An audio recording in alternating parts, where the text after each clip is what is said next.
ಎಲ್ಲರಿಗೂ ನಮಸ್ಕಾರ. ಇವತ್ತು ಅಕ್ಕಿ ಹಿಟ್ಟಿನಿಂದ ಬಂದ್ ದೋಸೆ ಮಾಡೋದು ಹೇಗಂತ ನೋಡೋಣ್ರಿ. ಸುಲಭವಾಗಿ ಮಾಡ್ಬೋದು ನೋಡ್ರಿ. ಎರಡು ಸೈಡ್ ಇಷ್ಟು ಮಸ್ತ್ ಅಂದ್ರೆ ಮಸ್ತ್ ಬೆಂದವ ನೋಡ್ರಿ. ಈಗ ಮಾಡೋದು ಹೇಗಂತ ನೋಡೋಣ್ರಿ. ಪೂರ್ತಿ ಹಿಡಿಯೋ ನೋಡ್ರಿ, ಅಂದ್ರೆ ಮಾಡೋ ವಿಧಾನ ಗೊತ್ತಾಕತಿ. ಈಗ ಮಾಡೋದು ಹೇಗಂತ ನೋಡೋಣ್ರಿ. ಈಗ ಬಂದ್ ದೋಸೆ ಮಾಡೋದು ಹೇಗಂತ ನೋಡೋಣ್ರಿ. ಇದು ಪಡ್ಡು ಮಾಡಿದ್ದೀವಿ ನಮ್ಮ ಮನ್ಯಾಗ.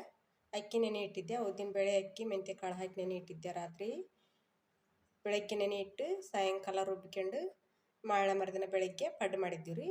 ಈಗ ಸಾಯಂಕಾಲ ಆಗೈತೆ ರೀ. ಈಗ ಬಂದ್ ದೋಸೆ ಕೇಳ್ಯಾನ್ರಿ ಮಗ. ಈಗ ಬಂದ್ ದೋಸೆ ಮಾಡಾತನ ನೋಡ್ರಿ. ಇದ್ರಾಗ ಬಂದ್ ದೋಸೆ ಮಾಡೋದು ಹೇಗಂತ ನೋಡೋಣ್ರಿ. ಇದ್ರ ಪದಾರ್ಥ ಏನೇನೈತಿಪ್ಪ ಅಂದ್ರೆ ಮಂಡಕ್ಕಿ ಚುಮ್ಮರಿ ಅಂತಾರಲ್ರಿ. ಮಂಡಕ್ಕಿ, ಅಕ್ಕಿ, ಉದ್ದಿನ ಬೇಳೆ, ಮೆಂತ್ಯ ಕಾಳು ಪಡ್ಡಿಗೆ ಮಿಕ್ಸರ್ ಹಾಕಿಟ್ಟಿದ್ದು ಹಿಟ್ಟರ ಇದು ಹಿಟ್ಟು ರೆಡಿ ಇದ್ದದ್ದು ಐತ್ರಿ. ಈಗ ಇದಕ್ಕೆ ಏನೇನು ಪದಾರ್ಥ ಹಾಕ್ಯಬೇಕನ್ನೋದು ನೋಡೋಣ್ರಿ. ನೋಡ್ರಿ, ಈರುಳ್ಳಿ, ಮೆಣಸಿನ್ಕಾಯಿ, ಕರಿಬೇವು ಇಷ್ಟು ಪದಾರ್ಥ ಹಾಕ್ಯಂತಾನೆ ನೋಡ್ರಿ. ಈಗ ಓಸ್ ಪದಾರ್ಥ ಹಾಕೀನಿ. ಈಗ ಜೀರಿಗೆ ಹಾಕ್ಯಂತಾನೆ ನೋಡ್ರಿ. ಆಲೂಗಡ್ಡಿನ ತುರಿದು ಈ ಥರ ನೀರ್ನಾಗ ಇಟ್ಕೊಂಡ್ರಿ. ನೀರು ಈಗ 2 ಸಲ ತೊಳೆದು ನೀರ್ನಾಗ ಇಟ್ಟನ್ರಿ. ಇವ್ನ ನೀರು ಬಸ್ಕೊಂಬಂದು ಈಗ ಇದಕ್ಕೆ ಹಾಕ್ತಾನೆ ನೋಡ್ರಿ. ನೀರು ಬಸ್ಕೊಂಬಂದ ನೋಡ್ರಿ. ಆಲೂಗಡ್ರಿ ಇವು ಈ ಥರ ಸಿಪ್ಪಿ ತೆಗೆದು ತುರಿದು ನೀರ್ನಾಗ ಹಾಕಿದ್ದು ನೋಡ್ರಿ. ಈ ಥರ ಹಾಕ್ಬೇಕ್ರಿ. ಈಗ ಇದನ್ನು ಉಷ್ಟು ಹಾಕ್ಯಂತಾನೆ ನೋಡ್ರಿ. ಈ ಥರ ನೀರು ಹಿಂಡಿ ಹಾಕ್ಯಂತಾನೆ ನೋಡ್ರಿ.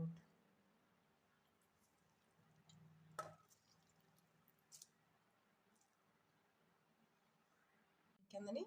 ಈಗ ಇದನ್ನು ಒಂದು ಸ್ವಲ್ಪ ಉಪ್ಪು ಹಾಕ್ಯಂತಾನೆ ನೋಡ್ರಿ. ಈಗ ಫಸ್ಟ್ ಹಿಟ್ಟಿಗೆ ಆಲ್ರೆಡಿ ಉಪ್ಪು ಹಾಕಿದ್ದೈತ್ರಿ. ಈಗ ಒಂದು ಸ್ವಲ್ಪ ಈರುಳ್ಳಿ ಆಲೂಗಡ್ಡೆ ಹಾಕಿರ್ತಾವಲ್ರಿ, ಉಪ್ಪು ಕಮ್ಮಿ ಆಗಿರ್ತೈತಿ. ಈಗ ಒಂದು ಸ್ವಲ್ಪ ರುಚಿ ನೋಡ್ಕೊಂಡು ಉಪ್ಪು ಹಾಕ್ಯಬೇಕ್ರಿ.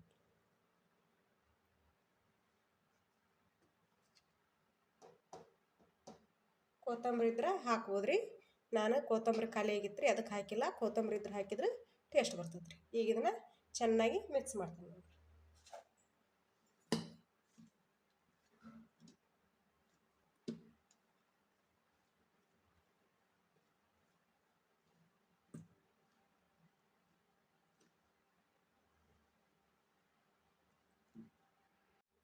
ಕಾಲಿಸ್ಕೊಂಡನಿ.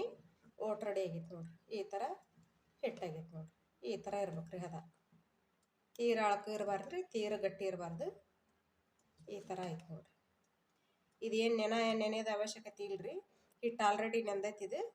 ಈಗ ಬಂದ್ ದೋಸೆ ಮಾಡೋದು ಹೇಗಂತ ನೋಡೋಣ ನೋಡ್ರಿ. ಇಂಥ ದುಂಡಂದು ಕಡಾಯಿ ಇಟ್ಕೊಂಡನಿ ನೋಡ್ರಿ. ಇದಕ್ಕೆ ಎಣ್ಣೆ ಹಚ್ಚಿ ಕಾಯಕ್ಕಿಟ್ಟನ್ರಿ. ಸವಾನಿಗೆ ಎಣ್ಣೆ ಹಚ್ಬೇಕ್ರಿ, ಅಂದ್ರೆ ಹತ್ಕೊಳಂಗಿಲ್ರಿ ದೋಸೆ.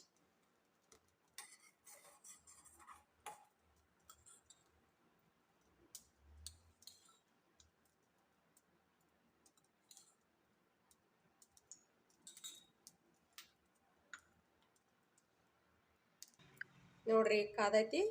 ಹಿಟ್ಟು ಹಾಕ್ಯಂತ ನೋಡ್ರಿ.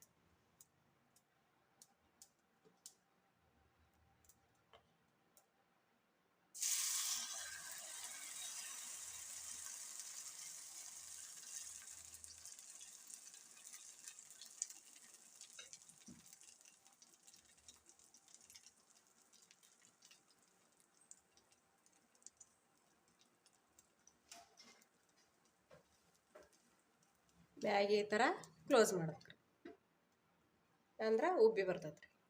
ನೋಡ್ರಿ, ಈ ಥರ ಉಬ್ಬಿ ಬಂದೈತಿ ನೋಡ್ರಿ. ಈಗ ಹೊಳೆ ಸಿಕ್ಕಂತಾನೆ ನೋಡ್ರಿ.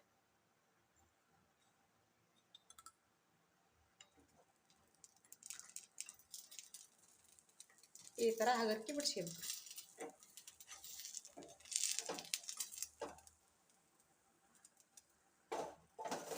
ನೋಡ್ರಿ, ಎಷ್ಟು ಮಸ್ತ್ ಬಂದೈತಿ ನೋಡ್ರಿ.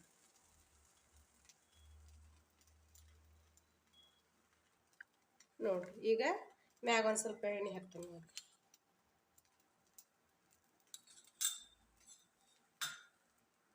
ಉರಿ ಸಣ್ಣ ಇಟ್ಟ ಬೇಯಿಸ್ಬೇಕ್ರಿ, ಅಂದ್ರೆ ಈರುಳ್ಳಿ ಆಲೂಗಡ್ಡೆ ಎಲ್ಲ ಹಾಕಿರ್ತೇವ್ರಿ, ಅವು ಬೆಂದು ಬರ್ತಾವ್ರಿ. ಮಸ್ತ್ ಟೇಸ್ಟ್ ಕೊಡ್ತೈತಿ.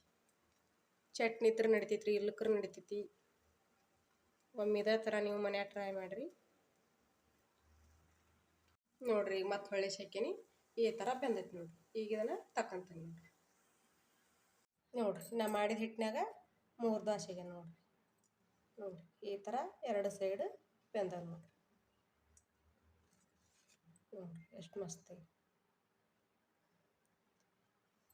ಶೇಂಗಾ ಚಟ್ನಿ ಮೊಸರು ಇಟ್ಟನ್ರಿ ನಾ ಬಾಡಿಶೇನಕ್ಕೆ. ಕೊಬ್ಬರಿ ಚಟ್ನಿ ಆದ್ರೆ ಇಡ್ಬೋದು ರೀ ಬಾಡಿಶೇನಕ್ಕೆ. ಕೊಬ್ಬರಿ ಚಟ್ನಿ ಆದ್ರೆ ಹಚ್ಕೊಂಡು ತಿಂದ್ರೆ ಟೇಸ್ಟ್ ಇರ್ತೈತಿ. ಹಂಗಾದ್ರೆ ತಿನ್ಬೋದು ರೀ. ಎಲ್ಲ ಪದಾರ್ಥ ಅದಕ್ಕೆ ಹಾಕಿರ್ತೇವಲ್ಲ ರೀ, ಆಲೂಗಡ್ಡೆ ಈರುಳ್ಳಿ ಎಲ್ಲ ಹಾಕಿರ್ತೇವಲ್ಲ, ಟೇಸ್ಟ್ ಇರ್ತೈತಿ. ಈಗ ಇದೇ ಥರ ನೀವು ಮನೆ ಟ್ರೈ ಮಾಡಿ ನೋಡಿರಿ. ಈಗ ಆಲ್ರೆಡಿ ರವದ್ದು ಬಂದಾಶ್ ಮಾಡಿ ತೋರ್ಸೇನ್ರಿ ನಾನು. ಈಗ ಇದು ಇರಲಿ ಅಂತ ಮಾಡಿ ತೋರ್ಸೇನ್ರಿ. ನೀವು ಇದೇ ಥರ ಮನೆ ಟ್ರೈ ಮಾಡಿ ನೋಡಿರಿ. ನಾ ಮಾಡಿದ ರೆಸಿಪಿ ನಿಮಗೆ ಇಷ್ಟ ಆಗೈತೆ ಅಂತ ಭಾವಿಸ್ತೇನೆ ರೀ. ಲೈಕ್ ಮಾಡಿರಿ, ಶೇರ್ ಮಾಡಿರಿ, ಕಮೆಂಟ್ ಮಾಡಿರಿ, ಸಬ್ಸ್ಕ್ರೈಬ್ ಮಾಡಿರಿ. ಎಲ್ಲರಿಗೂ ನಮಸ್ಕಾರ.